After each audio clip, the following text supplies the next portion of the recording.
एकस्मै नमः ॐ एकस्मै नमः ॐ ओंकारविदे नमः ॐ ओंकारविदे नमः ॐ करुणासागराय नमः ॐ करुणासागराय नमः ॐ कर्मपरायणाय नमः ॐ कर्मपरायणाय नमः ॐ कालातीताय नमः ॐ कालातीताय नमः ॐ कैवल्यस्वरूपाय नमः ॐ कैवल्यस्वरूपाय नमः ॐ कृतात्मने नमः ॐ कृतात्मने नमः ॐ कृतकृत्याय नमः ॐ कृतकृत्याय नमः ॐ कृतकृत्याय नमः ॐ कृतकृत्याय नमः Gurudev is called as Kritakrityaya. Kritakritya. Kritakritya means one who has done everything in life and has become totally contented. So you have to be very careful about the meaning of that. Because it is not possible to do everything in life. Isn't it? Like, for example, have you eaten Czechoslovakian food? You eat day-bed food, but Czechoslovakian food and Ethiopian food and South African food, you will be able to experience everything in life? Not if you try it, as soon as you feel that you have experienced everything in life, somebody will come up with a new food, some new thing. That also you will not be able to do. So one who has experienced that thing which has to be experienced and in which all experiences are included. We'll see in this Bhagavad Gita and in Upanishad, you'll see that really in the final analysis, the experiencer inside of this body is really the Atma. Because when that Jiva departs, the whole body is there, the brain is there, everything is there, right? But when the Jiva departs, then can that body experience anything? So who is really experiencing is the one who is dwelling inside. And that one who is dwelling inside is nothing but the Atma conditioned. The Jiva is Atma conditioned. So the final experiencer inside is Atma.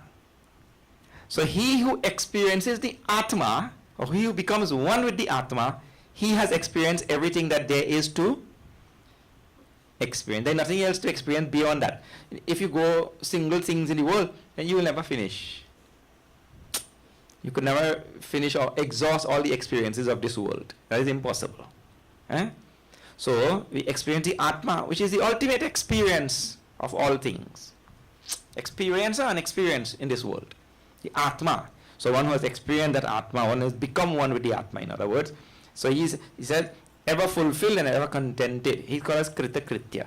Another way to say Kritakritya, and this is I told last night also, the technical term in the Shastras, it means one who has done that which ought to be done in this human life and has become contented. It means he has to achieve or attain moksha, and he has done that, and that is the end all.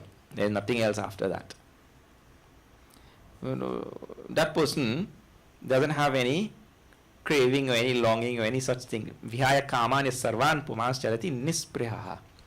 Having dropped all karma, all desires and all, he walks about in this world nisprihaha. We saw that in the end of the second chapter. Free from any craving and longing and desires, which we all have. Some craving, some longing. So he called as Kritakritya. He has achieved that which is to be achieved, and he has become fulfilled and contented now in life. There is nothing else left. Okay. So this is one more name we are seeing. We have seen today. Now, if you're following the Bhagavad Gita in this Mahayajna, we have reached now, today we have to start chapter 3, Tritiyodhyayaha, third chapter. Chapter 3. And chapter 3 is entitled Karma Yoga. Now, how it ties to chapter 2 and how it is connected to what we have been seeing so far. Please remember, Bhagavad Gita is not just a unconnected group of verses thrown together, and like when you're making a tossed salad or something, you know. You toss things together and you just mix it up there. Bhagavad Gita is not like that.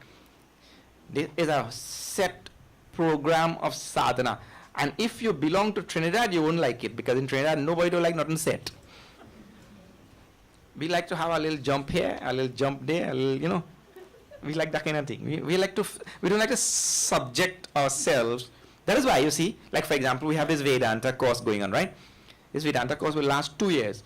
A student who is a proper student of Hinduism and really wants to know the Shastras properly, he has to come and subject himself to that study of the Shastras for 2 years, and he has to study Sanskrit every single day for 2 years. But nobody wants to subject themselves to that. What? He go pick up a little scrap and bit here, you go pick up a little scrap and bit there, and a little scrap and bit there, and when he done, inside his head he have a real Kalalu. And he like Kalalu too. Trinidadians love Kalalu, isn't it? A real mix inside his head. He doesn't know what Sampradaya he belongs to. He doesn't know what Parampara he belongs to. He doesn't know which of the Shat Darshan he belongs to. Nothing. He just have a jumble inside his head. We're supposed to be able to identify where I belong in this system. Like for example, if you go to university, right? You're going to catch a student who's studying in UE there, and you ask him, where are you studying, boy? He says, well, I study in UE. But I know that.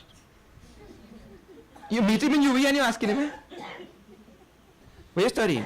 But you have to be in one of the departments in humanities, in social sciences, in natural sciences, in law, or in medicine. Or you have to be in something, nah? You have to know too. It will be tantamount to a person going inside here and he taking a course in every department. What are you really studying? He know. Toss salad, yeah. He's studying toss salad. That's what we have for Hinduism in Trinidad and Tobago. Toss salad. So when we study the Shastras also, Tulsi Raji belongs to which Shat Darshan? Everybody reading Ramayana, but nobody knows well, you know.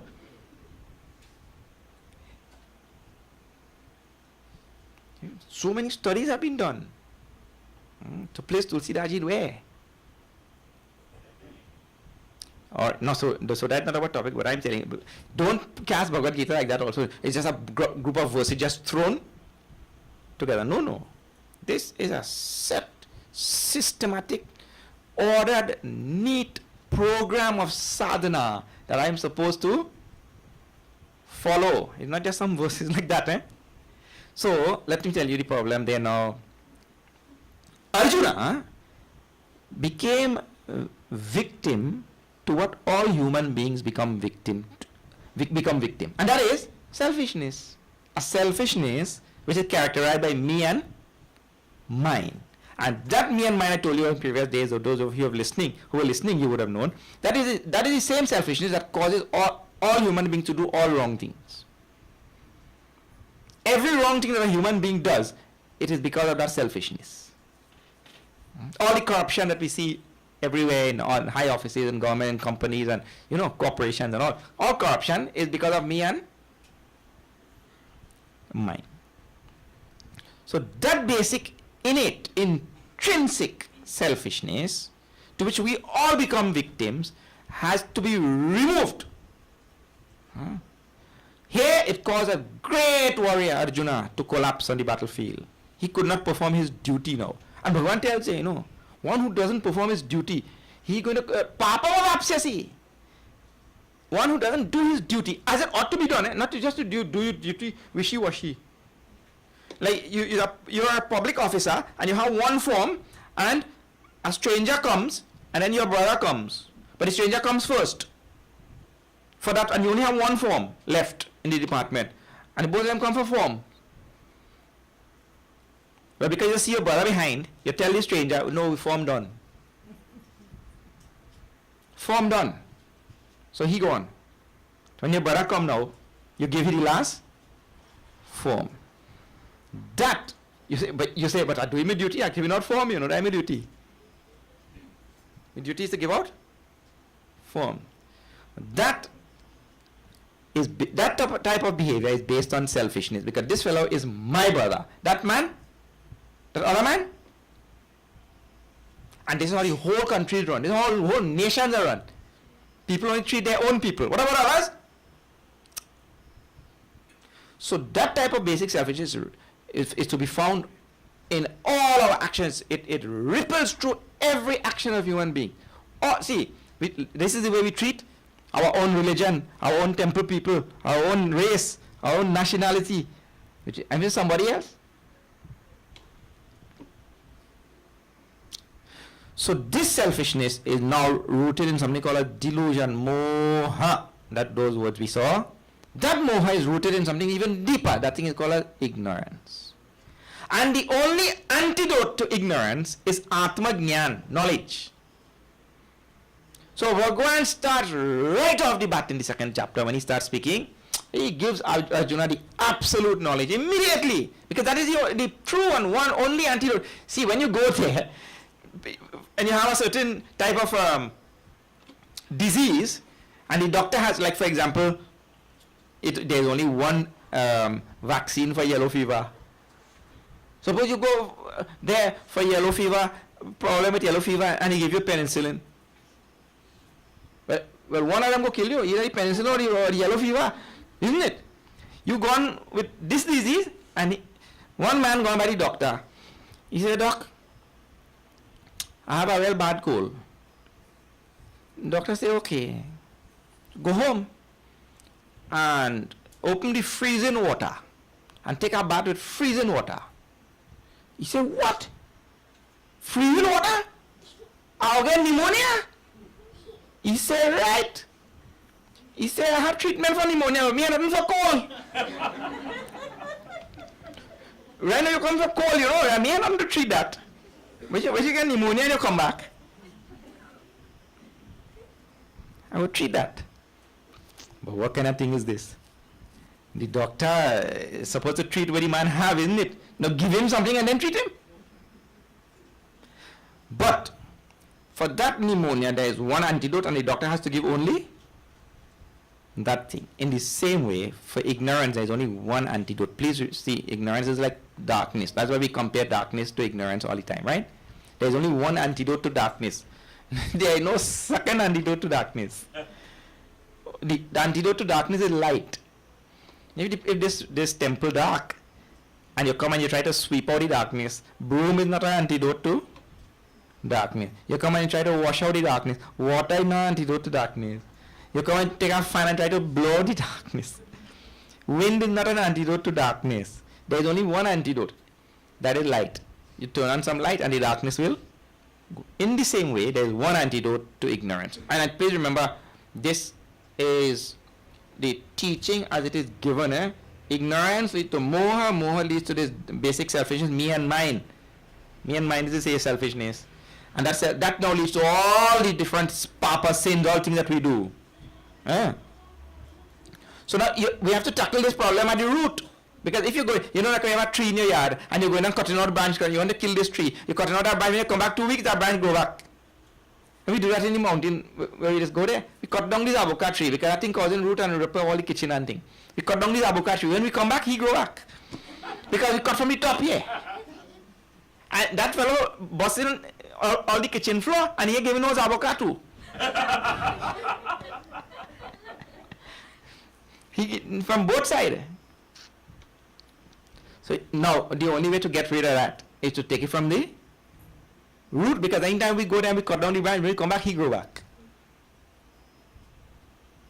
This is a real story, I tell you. So in the same way, if we go on removing one of these, little things that we do here at the bottom, and we don't remove the basic and fundamental problem, which is ignorance, then this whole problem will not be solved. So the ignorance has to be removed by knowledge, and that is what Bhagavan is giving there, from the beginning itself. Now, it is true also, I told on one of the previous days, that if you're going to fight Ravan is that ignorance. No, he is the last person down in the in the back, you have all of these foot soldiers, and you have all of these cavalry, infantry and cavalry, and all the charioteers and all elephant riders, and so many people in front, right? And so many great warriors in front. And Ravan is the last person. So in the very same way, we have anger and jealousy and pride and hatred and likes and dislikes and all of these things in front. And those are numerous in numbers, great numbers. And some of them very difficult to remove, like me and mine and all. So all of them are still in front. Way behind is Ravan, that is his ignorance. Now to get to Ravan on the first day, that battle lasts for so many days, right? On the first day you can go and kill Ravan. Now if you could do it, well, the war done, isn't it? If you could really do it, the war finish. Like Kansa. You could get Kansa on the first day, everything finished. Bakasura and Narakasura and all the asuras were there. All of them will run away because the king gone. So it is difficult to get to Kansa. It's difficult to get to Ravana. So they have to fight this battle and remove all these fellows in the front first. So in the same way now, we have to remove all anger and jealousy and pride and hatred and all the things that we have inside of us. And you know, this gamandi and arrogance and all things which human beings have. We have to. So after Bhagavan gave the knowledge which can root that ignorance once and for all, now he backs up a little bit and says, okay, now let me start with the infantry and the front line, you know, front line soldiers. Let me get rid of them fellas. And we saw he introduced that in the idea of karma yoga in the second chapter. Karmanyevadikaraste ma phaleshu kadachana ma karma phala heturbhuhu mate sangostva karmani. One of the biggest enemy of the human being, which is one of the frontline soldiers, he is one of the infantry there, you know. Yeah, in front. Infantry. That's what I call as alasya. Alasya means laziness. So this is introduced there itself. All that is going to be spoken about. So we have to start removing all of the basic laziness which is rooted in tamas and all that. He'll go on talking about them all the way to chapter 13 and all. Now, as he was presenting this, he backed up and he was presenting this idea, a verse was given by the Lord, and I told you that is verse number 49 of the second chapter, where Bhagavan said something. And we will chant that verse and then you will see what the Lord said there. See this verse.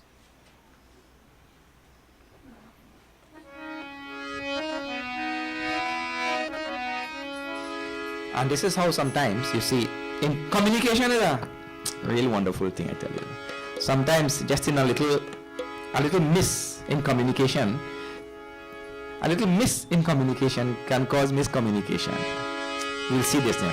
Shri Krishna Sharanam Mama, Shri Krishna Sharanam Mama, Shri Krishna Sharanam Mama, Shri Krishna Sharanam Mama, Shri Krishna Sharanam Mama, Shri Krishna Sharanam Mama, Shri Krishna Sharanam Mama, Shri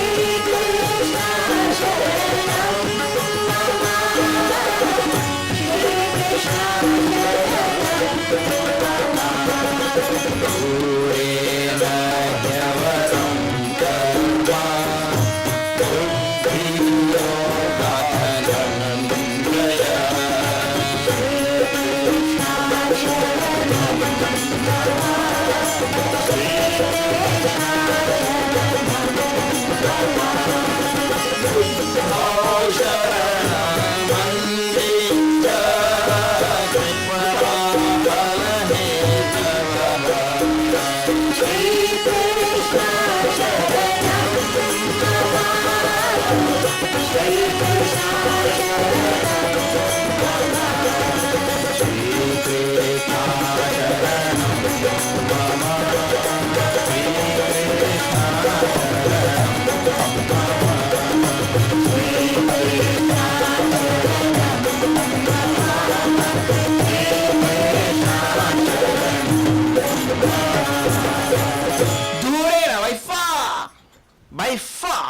Bhagavan starts it like, Dur, by far. What? Buddhi yogat, O Dhananjaya, karma avaram. By far, karma is inferior to Buddhi yoga. Buddhi yoga means yoga knowledge. Jnana yoga. See the statement, eh? By far, and Durena is also what he uses. Karma is inferior to Jnana yoga. But Arjuna misinterpreted those lines. But Bhagavan did not say karma yoga. He said karma. And that Arjuna missed that one little distinction there, you see. And see, it's not Bhagavan's fault, it is Arjuna's fault. Let me tell you something. When you read something in Bhagavad Gita and that thing sounding contradictory or controversial or any such thing, unclear, please remember, it's not Bhagavan unclear, it's you unclear. People who do not have understanding, they read what the Lord said and then they think, oh, but the Lord saying contradictory thing. So your buddhi, when you say that, means you are immediately taking your intellect beyond Bhagwan and you judging his intellect, saying that what he's saying is contradictory. Between you and Bhagwan, who is all-knowing? Bhagwan is already called Sarvajna, Sarvashaktiman, Sarvavyapi, Trikaladarshi, who sees past, present and future, who knows everything. You using your little intellect, what Bhagwan is saying there is contradictory. He look like he know. Your little intellect who don't even know what they behind your back. You are not, I tell you, human beings, they're amazing. We know which boat we great grandfather come on. We just try out and we just check, right? And go and look for them and all kind of thing. I mean, my ancestors living in Ghazipur in UP. And we know all that. And if you ask him to where Chirandi, huh?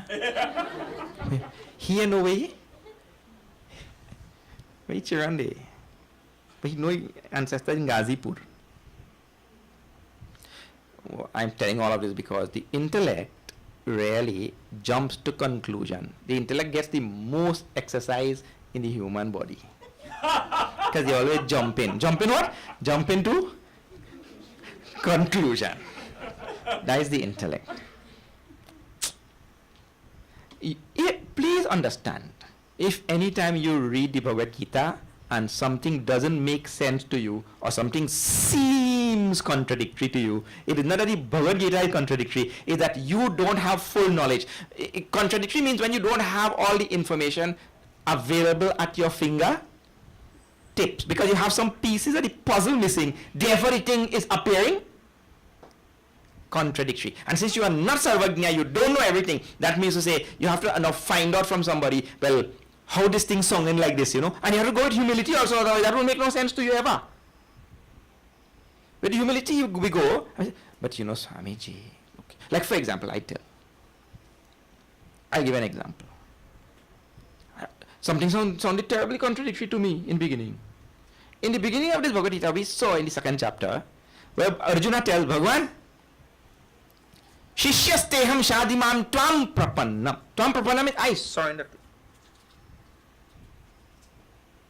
Arjuna is telling Bhagavan, I surrender to you. That is the meaning of the word. But Arjuna is in the beginning of Gita is telling this, I surrender to you. In the 18th chapter, at the end of Gita, in 1866, Bhagavan is telling Arjuna, Mam ekam sharanam vraja. You come and surrender to me. No, I get confused now because Arjuna don't surrender in beginning. Now in the end, Bhagavan tell him now surrender. Now see, that's sounding contradictory to me, na? So I can't say, oh, humble Bhagavan, he forgetful or what? What? He like forgetful Jones. Yeah? You know, you have people who forget like that. Come to Bhagavan, he forgetful.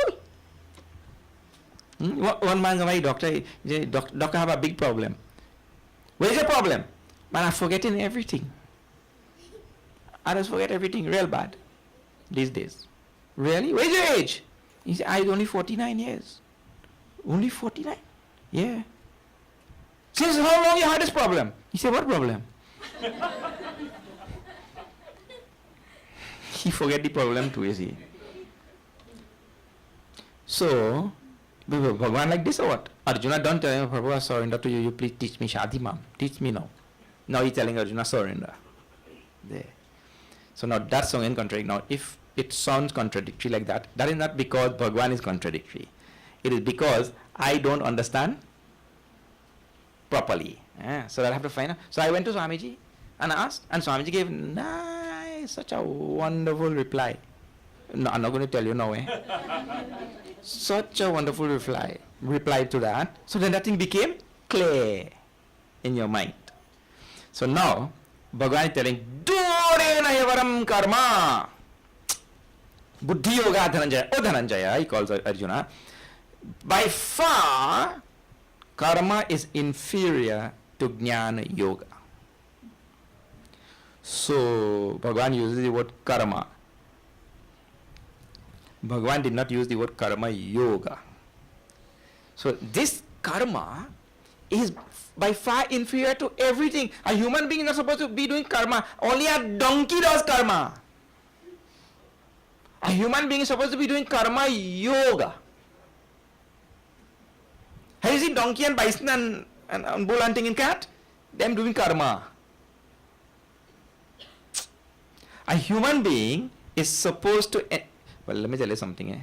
Supposed to are saying, a human being is supposed to do karma yoga, but the human being ends up just like the donkey, he only doing karma. And that karma binds, karma bandhat, karma bandhanam we saw, karma binds. More karma we do, more it binds. Until we learn how to make that karma into karma yoga. What is karma and karma yoga? Karma means any action. Any action. Karma yoga means an action which is dedicated to Bhagwan. It is called as Ishvara Arpana Buddhi. So whatever action we are doing, we are supposed to dedicate that action to Bhagwan. Second element is that we are not supposed to be insistent on some fruit, and if you don't get that fruit or that result, then you get angry and all that kind of thing. Accept the result with prasada buddhi. Third thing is, I am not supposed to be lazy. We saw that as actually not the third, but the first thing. I'm supposed to do my duty. All these elements we saw in previous days. So if those elements are there, our karma becomes karma yoga. So if karma yoga is performed by the human being, he gets freedom. He gets, he moves closer to his destiny of godhood. If he continues to do karma only, there is no difference between a human being doing karma and a donkey or a bison doing karma. There is no difference. He doesn't get any closer to God. That is the idea. You think the donkey, well, actually, donkey might be better. The donkey, you know why?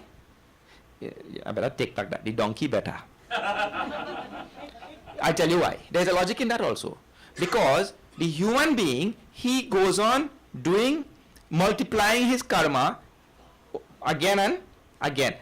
Animals, in the Shastras, animals don't multiply karma, they exhaust only.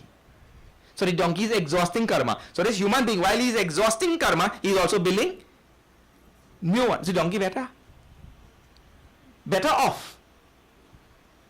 So until we have made that karma into karma yoga, it will not free us. So Arjuna heard the word karma, and he starts telling Bhagavan, no, well, really that karma is inferior, if you're doing karma, you're already binding yourself more and more. But that karma has to be made into karma yoga. So when he heard this, Bhagavan also said, Buddhi yukto jahati, Buddha sharanam anvichya kripana phala hetavaha.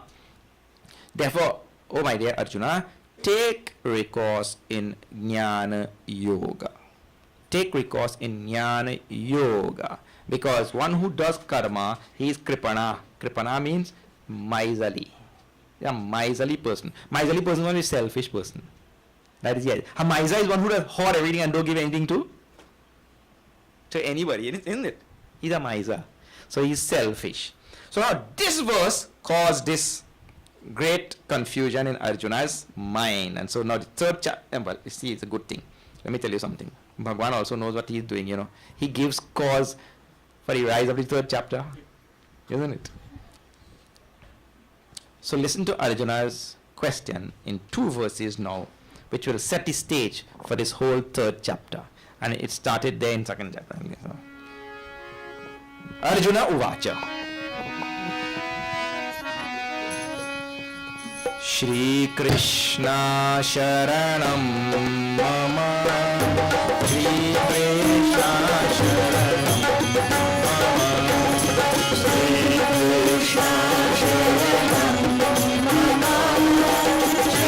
Krishna Sharanam Mama. Shri Krishna Sharanam Mama.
Vyamishrena vakyena buddhim mohayasi vame. Arjuna is a Bhagwan. Look, this is second verse. See the second verse first. Buddhim mohayasi vame. Well, you're confusing me, man. in Trini language. You're confusing me. Not only simple, you confuse me. When we were studying in Mumbai, there was a French boy who had come from one of those French colonies. He used to speak like that. You confuse me. So Arjuna is telling Bhagwan, Buddhim mohayasi. You're deluded and confusing my intellect. Bhagwan said, what do you mean? He said, Vyamishra vakina, by your mixed words. Vyamishra means mix in Sanskrit. Mishra. So you're mixing up words and you're confusing me. Therefore, tad ekam vada nishchitta. You tell me now one thing. Why are you telling different things? Bhagwan also, you see, every teacher has to feel out that student also. Because not every student will be at the same level and able to comprehend things. So Bhagwan is a wonderful teacher, very compassionate, and he is ready to repeat and tell the same thing over and over without scolding Arjuna also. Let me tell you, I know Bhagwan.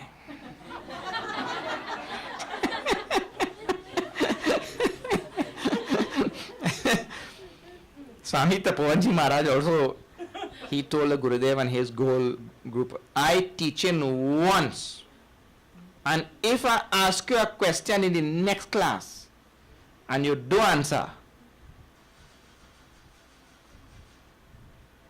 highway. No, there's no highway. River, yeah. track. But Bhagwan is Bhagwan after all. That's why he's called Bhagwan. Arjuna, Yena Shreyo Aham Apnuyam. You tell me that one decided thing. So, by which I will reach the highest. Bhagwan says, but what did I say that confused you? He says, Temata, according to your opinion, means your teaching, he's telling Temata, Buddhi, O Janardana, O Krishna, Buddhi means karma yoga, I mean Gyan yoga, Buddhi, Gyan yoga is karmanaha jayasi, superior to karma. That's what we just see over there, no? Gyan yoga is superior to karma. And that is your teaching. What you're telling. Therefore, Kim, that gore karma, akarmani, mam niyojasi, means how come then you are telling me to do this ghor karma? Ghor karma means a terrible action. What terrible action? Go and kill all these Kauravas. If you yourself are saying Buddhi yoga, which is Jnana yoga, is superior to karma, why you engaging me in this karma? You should engage me in Jnana yoga. You see Arjuna's so now we already gave all the solution to this. Arjuna did not understand, but in this second chapter we gave the solution or the answer to this question from the highest level. If Arjuna runs away from that battlefield, he'll be neglecting his duty as a soldier. So Bhagwan is telling how to go and do your duty as that soldier, but not to do it just as karma, but to do it as karma yoga. You get that? That is the solution. It's a very simple solution. Go and do your duty there and do it as dedication to Bhagwan. If Bhagwan had really meant to leave all action and become a Gyan yogi, then that teaching would have been same for all of us, right? Then we have no duty to do. Nobody have no duty to just leave everything and go and become a Gyani. We're studying about duty and all. Leave children and let it grow up on the street. Don't take no care. That's your duty, na? Leave them and let it grow up on the street. Of course, some people that do that. So Bhagwan cannot be teaching something like that. Leave, you become Gyani. Forget. No. Have about 1 dozen children here, 1 dozen over there, and leave all of them. You become, go and sit down there and om. No. Bhagwan is talking about whatever your duty is today, wherever you are, whatever you are doing, to do that duty, but do it as karma yoga, dedication to Bhagwan. Arjuna missed that point. So Arjuna is thinking Bhagwan is just engaging me in this terrible action. So he's only seeing it as karma. Now, when Arjuna made this grave mistake in his understanding, Bhagwan now backs up and from basic thing now he tells. See, Sri Bhagavan Uvacha from the next verse. Basic teaching of Bhagavad Gita. See this. Shri Krishna Sharanam Mama. Shri Krishna Sharanam Mama. Shri Krishna Sharanam Mama. Shri Krishna Sharanam Mama. Loke Sindhi Vidhani Mama. Pura Pura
Krishna Kanhaiya Lal की जय.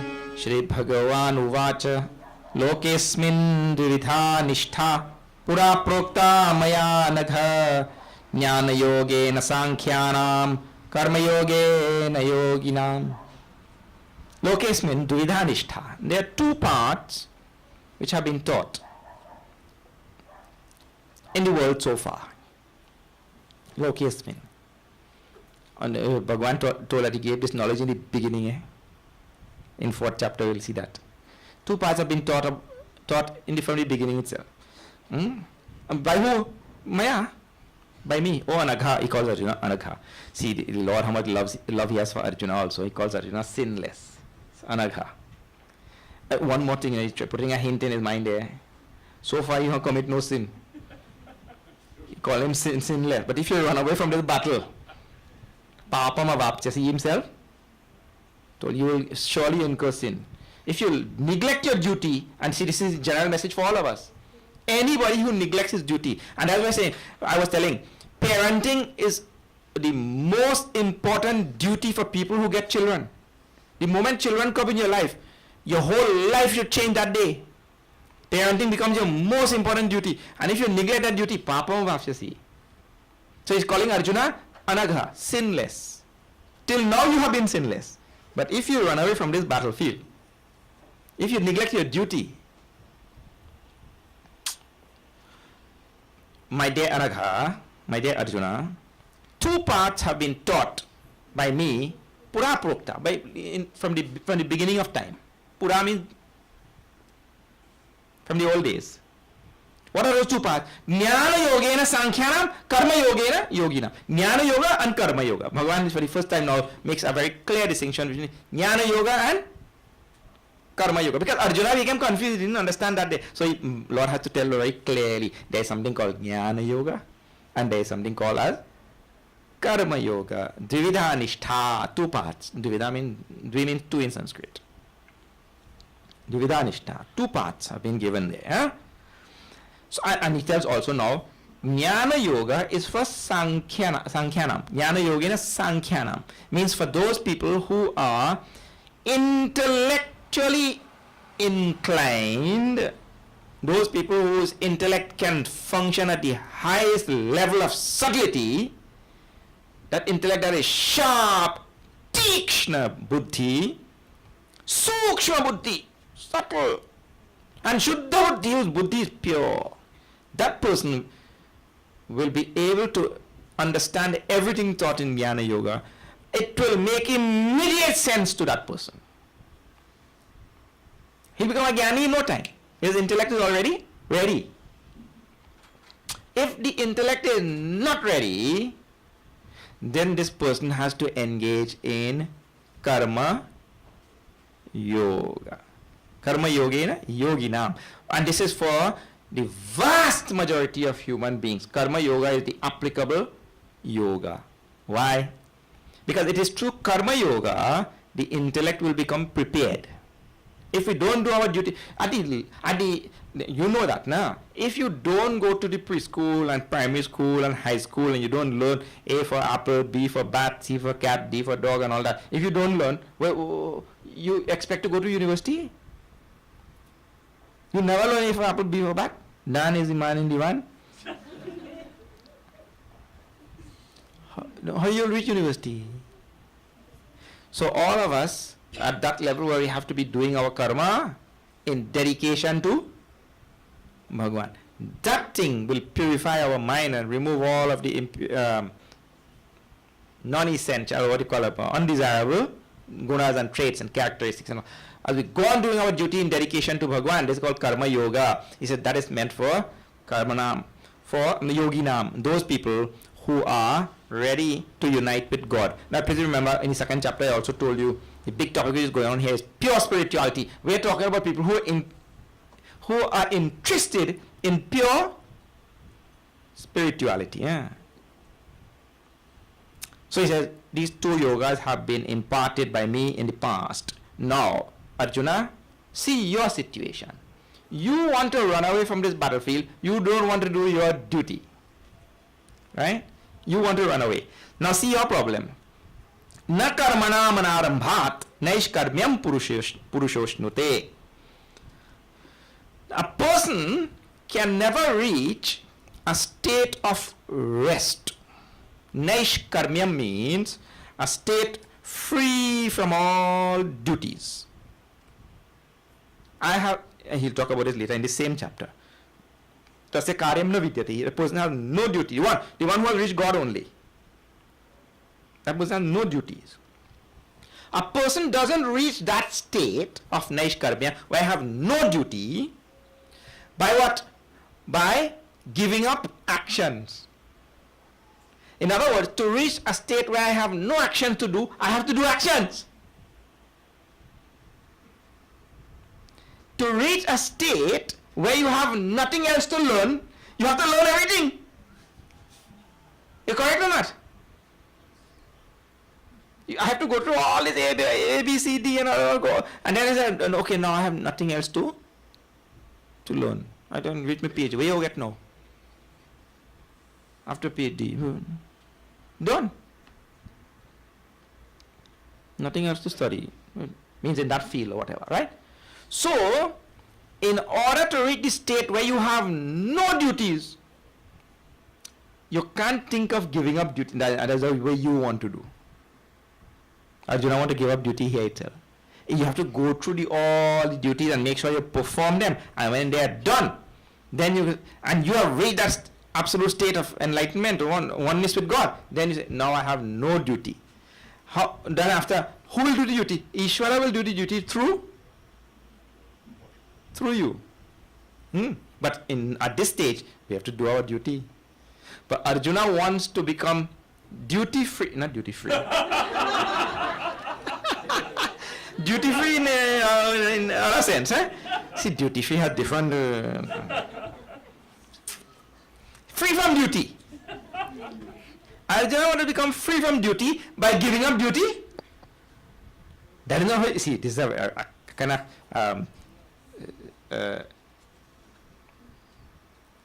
what do you call, quandary kind of thing, isn't it? You want to become free from duty, but you cannot become free from duty by giving up duty. That's an amazing thing. It means you have to go through the entire gamut of life and do your duty and offer it all to Bhagwan, and then we'll reach Bhagwan and we'll become free from duty. Arjuna says, but Prabhu, what if I sit down quiet and do nothing? Bhagwan says you could try it, but it wouldn't work. See, in a very famous verse now, the next verse, see that thing.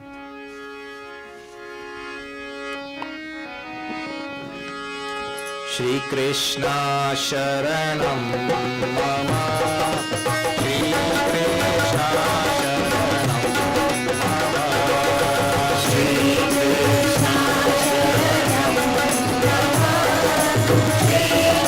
Krishna Sharanam Mama, Shri Krishna Sharanam Mama,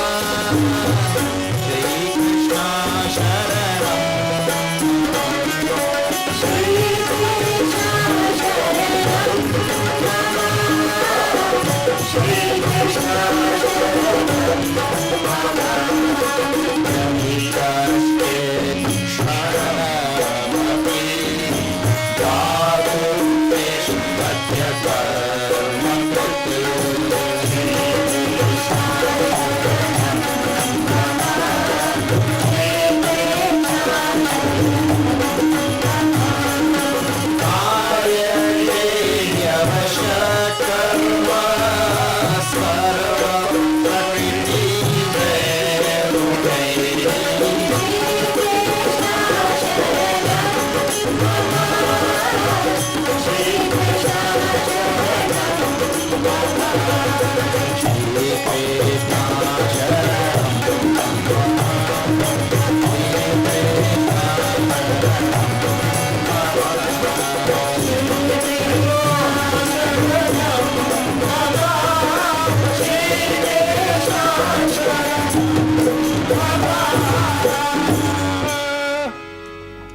What Bhagavan is talking about here, is a pretense renunciate. Arjuna trying to feign renunciation.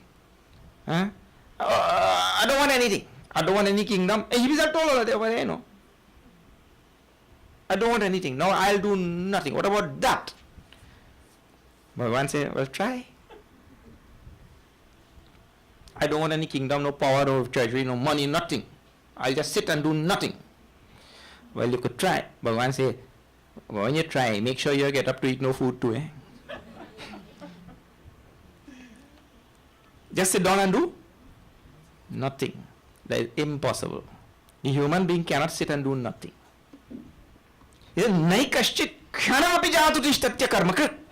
Not even for a second, any one of us can sit and do nothing. Not for a second even. Means Prakriti will force you to do. Nature, because listen, nature doesn't belong to you. You belong to nature. Huh? You brought yourself here or what? Nature brought you here. We are subject to nature. The boss is nature. We are part of nature. You find yourself with 2 eyes. Who gave you? You didn't fill out a form? Apply. How many eyes you want? You fill out a form and apply online. How many eyes and ears you want? No, but when I could do it one. You found yourself, nature gave you 2 eyes and 2 ears and 1 mouth. That means what? Listen more, see more, and speak. But he does the opposite of that. So nature designed things in a certain way, and you have no choice in that matter, right? This is nature will make you do something. You can right now. You see, in English language, when they used to teach us in primary school, they used to ask, "What is a verb?" A verb is a doing or a telling word, right? They used to tell. A verb is a doing or a telling word. That's how I learn. I don't know how you learn, eh? But that's what they tell me in school, and I believe them. A doing or telling word, right? So right now, you are doing so many things. You are sitting, there's a verb. You are listening, there's a verb. You are watching, there's a verb. You are metabolizing, verb. Your heart pumping, verb. How you going to say you go sit down and do nothing? And after all this, you get up to eat, eh? You get up to eat, you get up to go in the bathroom, you get up and go and talk with other people, you all kind of thing. Go shopping, well, best verb. Huh? People like that kind of verb. And Monday and Tuesday, well, you, more verb. Huh? Monday and Tuesday, more verb, and people start getting verbal also. You see what I'm talking about? He said, Nahi kashchit kshanamapi. Not even for a moment you could sit with doing nothing. Karyate yavasha karma prakriti jai gunaihi. The prakriti will make you do something or the next. Right? So, Arjuna, you want to run away from the battlefield and you go do nothing?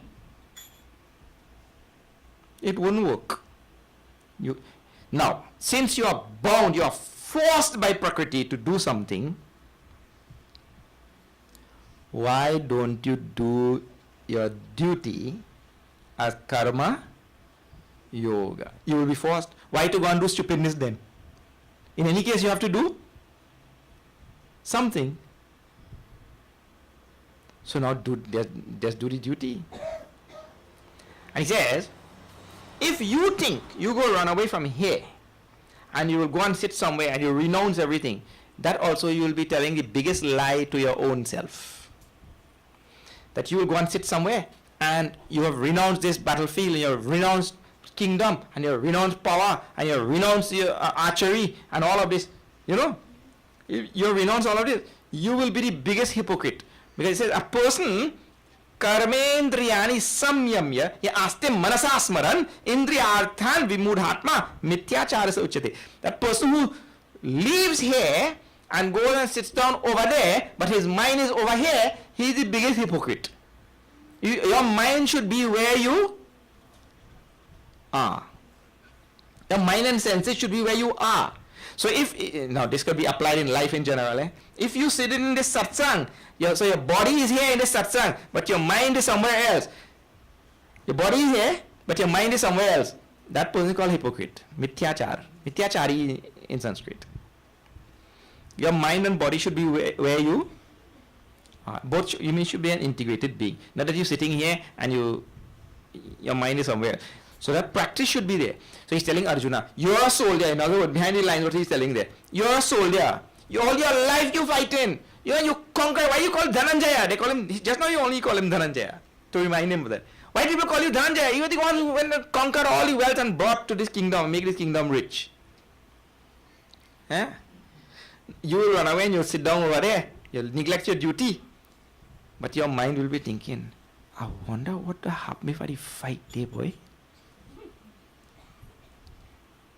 And what will happen if I have to face Bhishma and Drona? What they would I do? But you will be sitting over there and you will be thinking about here. That thing is called as mithyachar. In the very same way, if you say that I have given up ice cream, but every day you're only thinking about ice cream, that is called mithyachar. If you give up ice cream from your hand, you're also supposed to give up from your mind. Please, I give you a simple example. If you give me $100 for the ashram, and you come back the next day to find out where I do with it, that means you didn't give it yet, eh? You still holding it. But you hold it where? In mind. That's called mithyachar. You see how easy it is to fall prey to this thing which Bhagavan is talking about. If you give that thing, you should give that with your hand and also give with your mind. Not just you give. I come to see if it registered in the book. I just want to show that. Show me, it registered in the book or not?